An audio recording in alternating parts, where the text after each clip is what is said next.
Oh, let me arrange this cap very well. As an Igbo man, where I be now, I suppose it look sharp normally. Eh?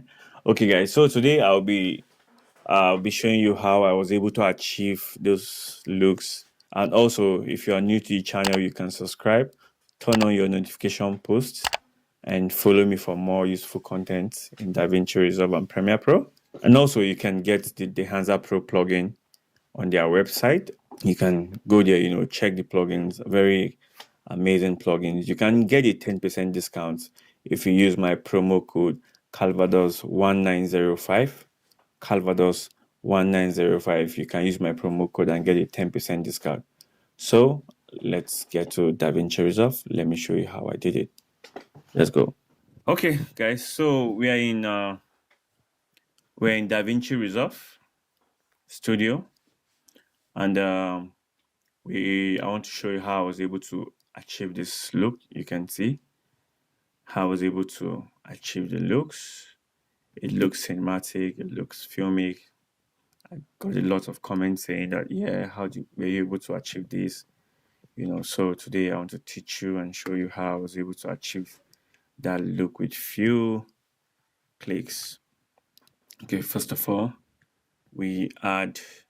So I shot with the Sony A7 III on the log profile,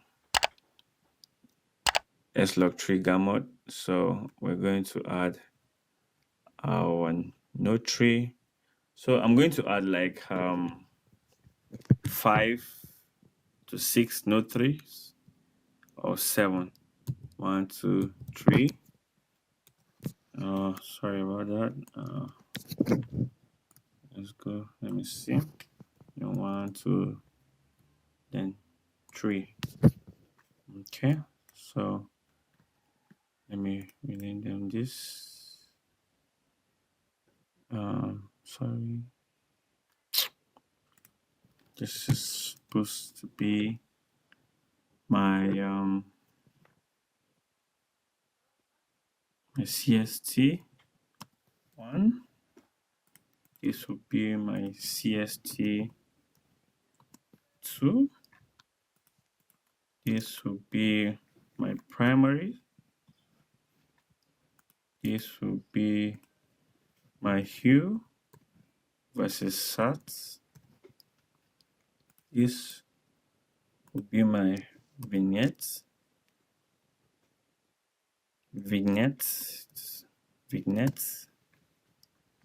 And this can be outside.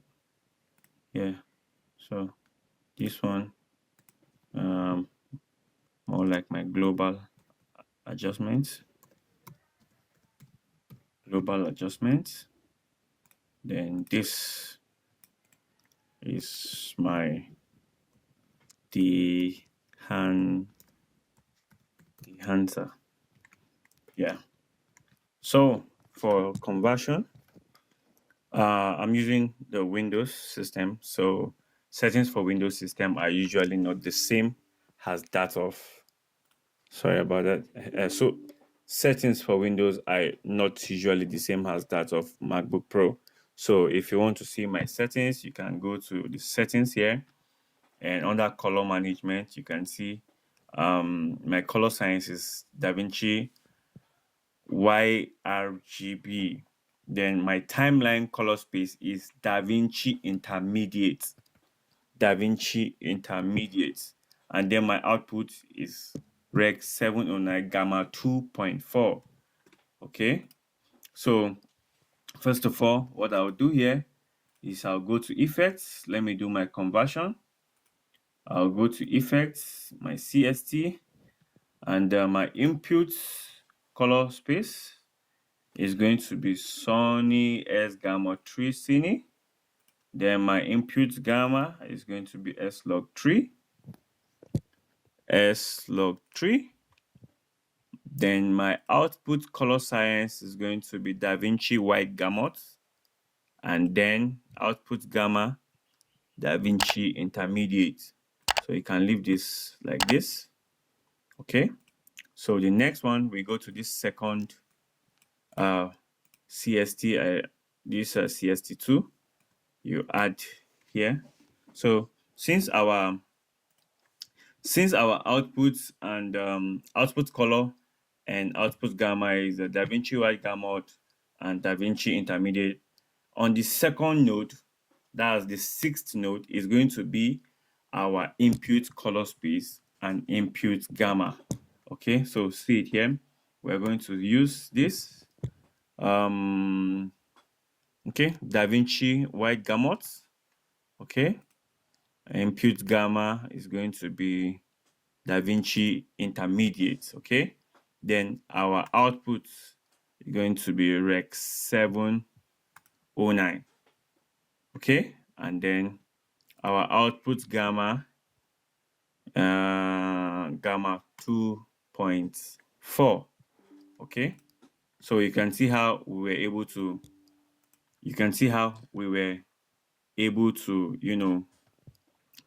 bring those footage to life, from this to this with just few clicks. So even when you do not have a color grading experience, even when you do not have if you don't have any color grading experience at all, and you are able to bring your footage to look like this, trust me, that footage can fly.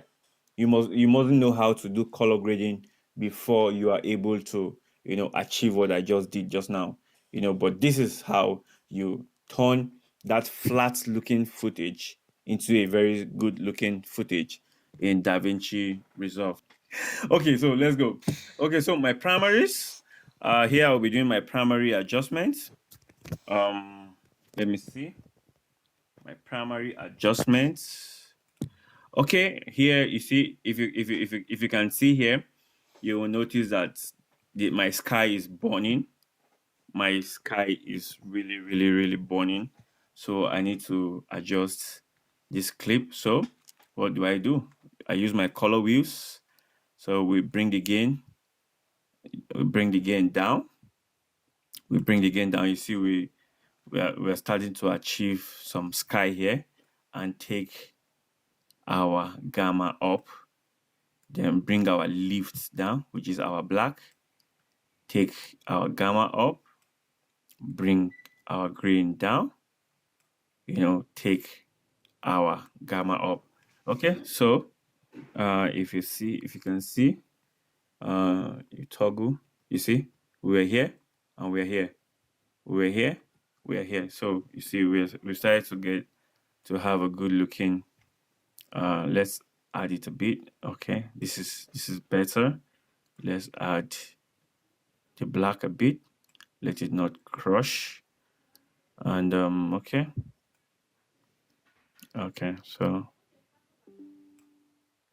we can actually leave this here. Okay, sorry, let me turn those notifications down.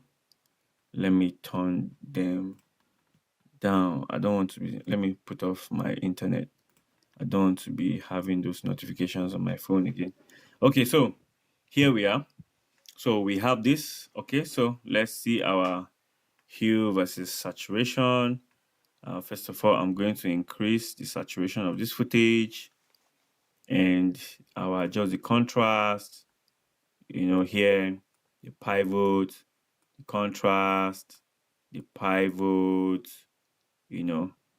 So let me go back to my primaries again and bring down adjust this. So you keep doing it, you keep, pressing, you keep adjusting it until you are satisfied with what you have. So here I can even see it's on the blue side. Let me see. Let me just set this.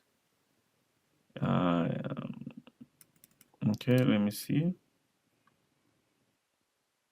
Okay, I think somewhere like this is fine. Somewhere like this is fine. And my saturation, I'm thinking it's a bit too much. So let me leave it at 59. So vignettes here, let me add a vignette, or you call it vignettes, or whatever you feel like calling it. So I add vignettes here. You draw it like this, and you give it a pretty touch. So you add these up, then here you bring this guy down. Okay, no, you don't do that. Let me add one more. Let me add one more. Let me add an outside node so that we can bring it down.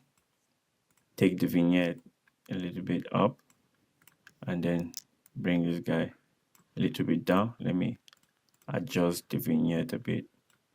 Okay, so that it's smooth. Okay, so for our global adjustments, this is where we'll make all the adjustments that we want to do. If you have any adjustments at all, you feel like it's too reddish or it's too bluish, you make your adjustment here. We are done with this. And then to the game changer, the Dehancer Pro plugin, you go to your effects and then scroll down. Dehancer Pro to 7.20, you add it. So this is where I really want to be very honest with you. I don't know why it's always on default like this, that when you apply, you see your footage, like this. Once you apply, however it is, it will just change your footage. The looks of the footage will change. It will come with, some kind of grains on them. I don't know why they had to, do the plugin in such a way that on default it will appear like this. Okay, so let's go back to our tutorials. Okay, so we have this already. As you can see, the footage is already almost looking good. The footage is already almost looking good, but we have few things here to adjust. So on our from here, you see, we adjust because we've already converted the footage from S-Log to Rec 709. You don't have to choose any of the cameras here. You don't have to select any of these. You leave it as Rec 709 because it has already been converted. Some other time I'm going to teach you how to use the Dehancer Pro plugin to actually convert your footage from S-Log to Rec 709 instead of converting it outside of the Dehancer Resolve plugin. Okay, so you leave this guy has it right now. So for what I did was my film, under the film here, the profile I use is the Kodak Vision 3 250D. So let's look for Kodak Vision 3 250D here. Kodak Vision 3 250D. You have to enable it actually. You have to enable it. Kodak Vision 3 250D. So you adjust it either by using the pull and push. So if you want it to be very thick, you take it to the left. You want it to be very light, you take it towards the right. If you can notice the changes from, you see how, so here, if you push it here, if you push it, you're getting, your blacks are blacks and your whites are whites. If you take it down, your blacks, you start seeing some reddish, this thing in your blacks. If you can see the difference here, you start getting some reddish looking, blacks. Red will be tampering, red will be entering inside the black. So you take it down. So you go to your film. Okay, let me first of all turn off the grain. Let me turn off the grain so that we have just pure looking video. Okay, so under your film developer, you enable it, then you adjust the boost. As you can see from what you see, you adjust, you see. If you boost it, it gives it high contrast. If you take it down, you see low contrast. So you boost it, to your taste, make it a bit contrasty to your taste. Then the gamma correction, this also, adjust it. Color separation, but you leave it here. Color boost, this is where you do the whole thing, you see.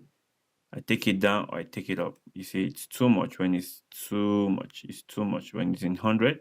So the color boost, I take it to like, let's leave it like say here.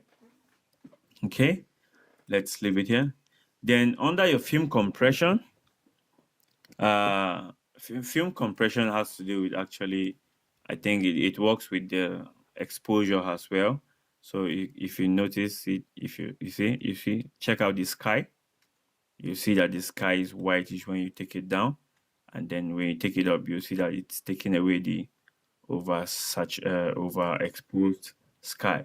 So you leave it here. Color density, you see the colors. So you just adjust it in a way. You adjust your tonal range. All it has to do with just the exposure of the video. Then under expand, I don't think there is anything here that I like under expand. Now, under your print, so now this is how your video is actually going to come out. This is the game changer of it entirely. How you're going to broadcast how the video is going to be broadcast is under your print.